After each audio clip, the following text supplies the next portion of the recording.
une équipe qui fait bien, on ne change pas. Les femmes Fierté Oufon ont renouvelé leur confiance à Philomène Aboudou et à tous les membres de son bureau pour présider à la destinée de leur association durant la biennale 2023-2025. Merci pour la confiance une fois placée en nous. Mais nous tenons à vous dire que nous avons besoin de vos soutiens, de votre accompagnement, de vos conseils. Et je vous prie, quand on envoie les messages, faites l'effort de les lire, d'intervenir, de réagir.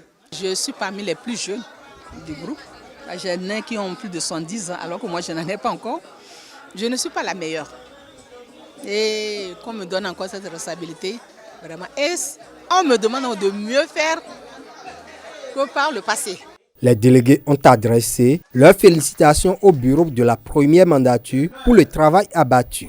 Madame la Présidente, merci pour tous les efforts et merci pour cette volonté réelle de montrer que quand on veut, on peut. Je ne vais pas répéter mon aîné qui a su si bien dire les choses. Et nous remercions quand même au passage. Voilà, Madame la Présidente, merci beaucoup et merci pour tout ce que vous avez fait. Merci à toutes mes sœurs, membres du bureau, pour votre dévouement à la tâche. Et puis, on ne change pas une équipe qui gagne. Pendant les 2 premières années d'existence de la FFH, les anciennes élèves du lycée Oufon d'Abomey ont œuvré à l'amélioration des conditions de vie des actuels pensionnaires et à la promotion de l'excellence. En symbiose avec tous les membres, l'exécutif de la FFH envisage d'impacter davantage la vie des lycéennes. Nous voulons aller au-delà des prix. Nous allons continuer avec l'attribution des prix, mais pour que quelqu'un ait un prix, il faut qu'il travaille d'abord. Pour qu'il travaille, il faut qu'on lui renforce ses capacités. Donc les prochaines actions vont porter sur le renforcement de capacités. Comment, on nous avait déjà posé le problème, on a hésité, comment payer pour les travaux dirigés pour amener les enfants à être plus compétitifs, ou bien les filles pour être plus compétitives. La dernière fois qu'on était au lycée, on nous a dit que l'infirmerie est là, l'infirmier a été affecté, mais l'infirmerie n'est pas du tout équipée. Donc on va voir dans quelle mesure nous pourrons apporter notre petite contribution. Parce que ce n'est pas notre travail, c'est une petite contribution qu'on va amener pour pouvoir équiper cette infirmerie parce que la santé des enfants en dépend.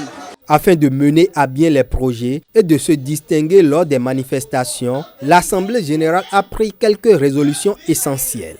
Il y a un adage qui se disait pendant la Révolution, il faut compter d'abord sur ses propres forces et sur ses propres ressources avant de compter sur l'autre.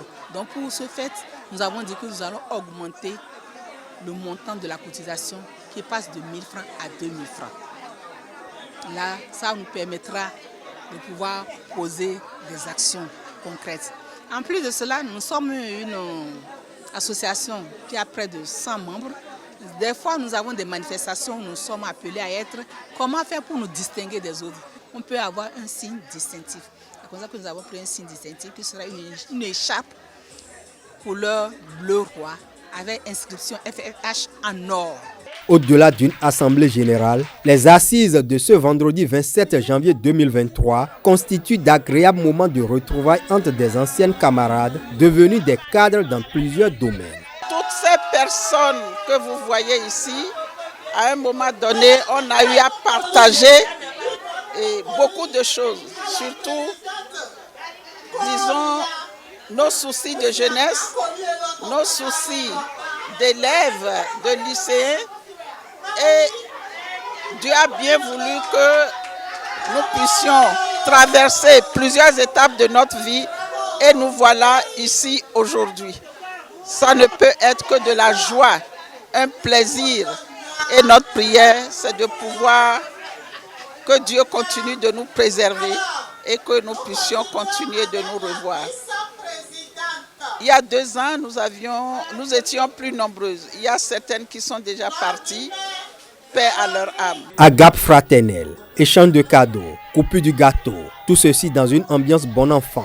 Les femmes Fierté Oufon se séparent dans l'espoir de continuer à apporter leur pierre à l'édification de leur école, le lycée Oufon d'Abomey.